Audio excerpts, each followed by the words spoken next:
Random university ডেতে কি কি খেলাম আজকে তোমাদের সাথে সেটাই শেয়ার করব। আসসালামু আলাইকুম।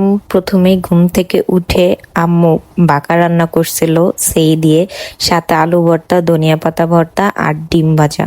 প্রথমে আলু ভর্তা নিয়ে নিলাম আর সাথে ডিম ভাজা। ডিম ভাজাটা গরম ছিল, বাট বরাবরের মতোই গরম জিনিস আমি একটু বেশি পছন্দ করি, তো গরম ডিমটা ছিঁড়ে একসাথে আলু ভর্তা দিয়ে লোকমাটা জাস্ট ওয়াও ছিল। মানে সকালবেলা এরকম খাবার হলে আর কিছুই লাগে না।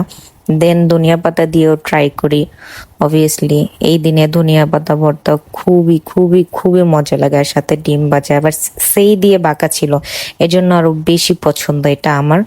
তো সকালটা খুবই ভালোভাবে যায়। দেন রেডি টেডি হয়ে বের হয়ে যাই। বাসে উঠে এই আমড়াটা কার কার ভালো লাগে, আমার তো খুবই পছন্দ বেশি লবণ দিয়ে। দেন ক্লাসের ফাঁকে এই চাটা খাই। এটা র্যান্ডম চায়ের টেস্ট ছিল না, ইউনিভার্সিটির সামনে একটা ভাইয়া দিছে, তো আজকে ট্রাই করলাম, মোটামুটি ভালোই ছিল।